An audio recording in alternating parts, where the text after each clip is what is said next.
Hey guys, here we go with an analysis of game number 2 of my over-the-board tournament, the July Swiss. In this game, I am white against George Berg. George is rated, I believe, around 1550 or 1600. I've known George for a long time, since he was a young kid. And let's dig right into it. So we started with d4, knight f6, c4, e6. Now, I did a little bit of prep for George. I looked at some of his chess.com games, and after knight f3, I was pretty sure he was going to play c5. So I'd kind of looked at a few Benoni lines, but nothing too intense. And he surprised me a bit with bishop to b4 check. And he actually told me before the game he prepped for me a bit, so there was a little bit of psychology there, like, okay, what did George prep? Because I'm sure he was thinking I would do this sort of setup. I blocked with bishop to d2, queen e7. Now here I played a move that I knew wasn't theory, but I also wasn't very confident on my theory because I haven't been actively playing much. I played queen to c2. And this did get George thinking a bit. He wasn't exactly sure what to do because I think he was probably ready for g3 in that position, kind of going for a more Catalan type structure. So after queen c2, he played knight c6. Now this knight on c6 is actually a little bit misplaced because now black has to think about how do I get this c8 bishop into the game.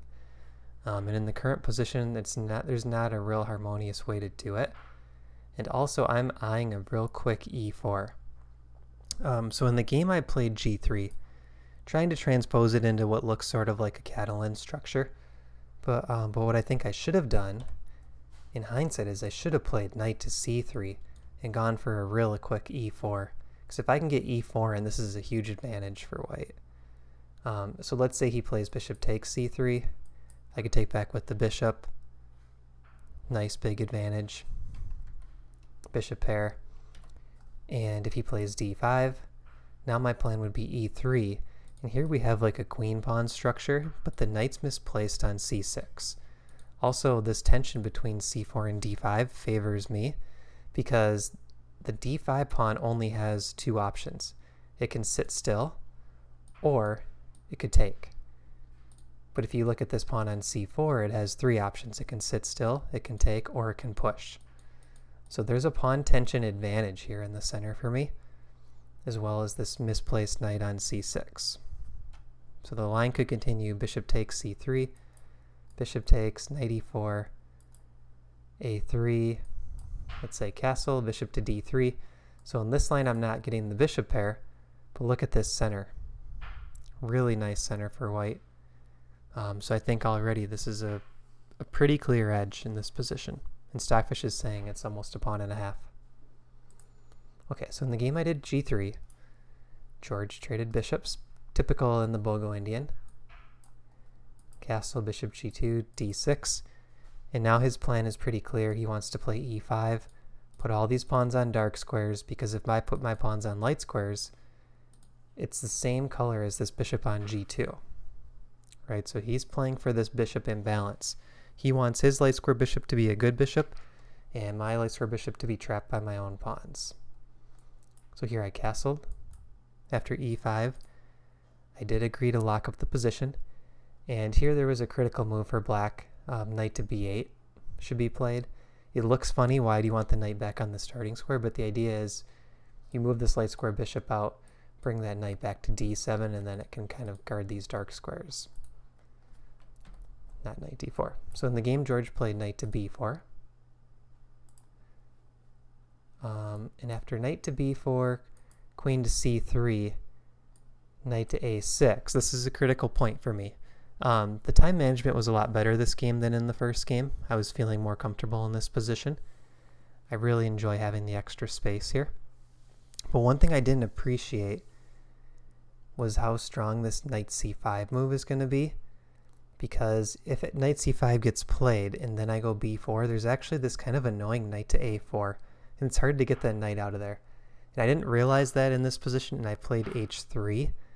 And I think the theme to this game, in terms of takeaways for me, was I played a little bit too slow. I needed to be more precise with my calculation. So what I should have played here is pawn to b4 straight away. And even if George does like bishop g4, let's say, I could play e4 and create this really nice big center. I'm not too afraid of bishop takes because I take back with the bishop. And here I'm kind of playing on both sides of the board. I have queen side space, but I also have potential f-pawn push on the king side. So after h3, knight c5, b4, George plays knight a4. And this move did even surprise me at this point. I really didn't think he could get away with knight to a4, but then the deeper I looked at it, the more I realized this knight is just kind of parked here for a long time and it's causing problems on the queen side. It's a really nice maneuver by George, finding this idea, because it looks a little bit dangerous, but the knight does a great job there. So I played e4, and after a5, a3, I just want to keep this pawn structure intact. Knight to b6. So here we see a mistake by black. And George and I talked about this after the game. A move like b5 is actually really interesting here. And again, kind of thinking of the imbalances, if we look at this position, black is cramped. White has all the space. So if black waits too long, white could be able to convert this space into a material advantage or really press with tactics later on once these pawns start pushing. So finding a dynamic move like b5 from black's perspective is a really strong idea, because now it makes my decision more difficult, and I do have this bad bishop on g2. So let's say I take, bishop takes, rook c1. I'm really kind of desperate to trade off this bishop, and black's pieces are all of a sudden becoming pretty active, maybe even a quick c5. Right, so I think black should mix things up. The imbalances were favoring white. This is a way to create dynamic play. So knight to b6 was played in the game. Small mistake. c5, and I think this was a good move, just pushing ahead. Here bishop to a4 was probably the best move for black. In the game, d takes c was played.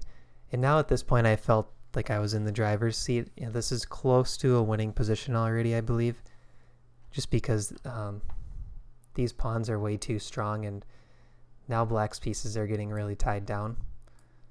So bishop a4, queen c3, the knight retreats. Rook c1, defending the c pawn, which was attacked twice. c6, d6, queen e8, queen e3. And I'm going to play through this next sequence a little more quickly. So we saw queen to d8, knight to c4, double attacking this pawn. Now I'm improving this rook. And what I would really like to do is trade light square bishops. If I can make that happen, I would be happy. So here I'm lining up the bishops. h6. And at this point, I think I should have played knight c to d2, because this forces the light square bishop trade. If bishop goes back to a4, I can take the b7 pawn. And if the bishop takes f1, now I could take with king and play a move like knight c4. And I think my imbalance advantage is improving even more, because those light square bishops were favoring black. The g2 bishop was a bad piece for me. Things are definitely improving now. But in the game I played rook d1, a little bit slow.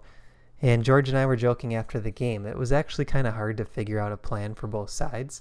Like, we both felt that white's position was better, but it's really tough to figure out how to push forward as white, and also what do you do as black to try to get out of this position. So George played rook e6, bishop to d3, knight e8. And then here I thought I actually want the rook back on c1, because I didn't like bishop to a4 tactics in some lines. And here George made a mistake, and after this essentially the game was over. But George was getting a little bit low on time too. I think a move like rook to b8 is probably good, just trying to hold on. And I think at some point here the critical try for me is a4.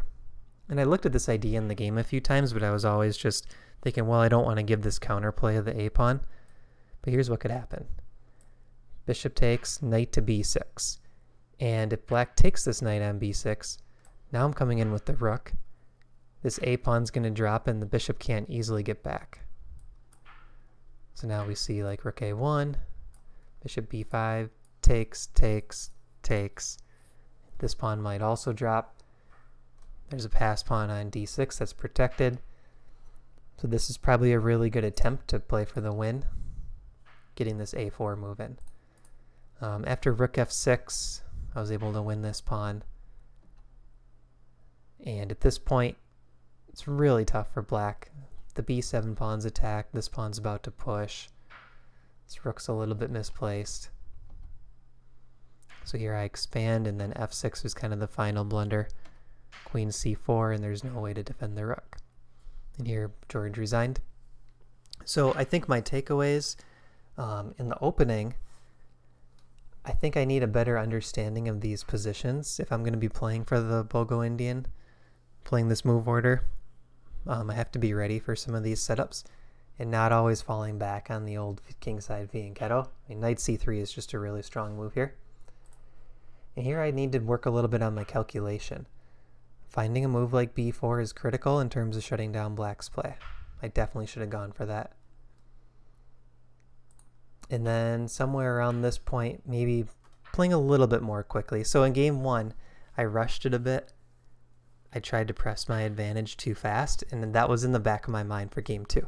So here I was like slowing down too much, really slow playing this, almost to the point of losing my advantage at the end. But I think I was still always kind of in the white win territory, but it was slowly starting to slide a bit.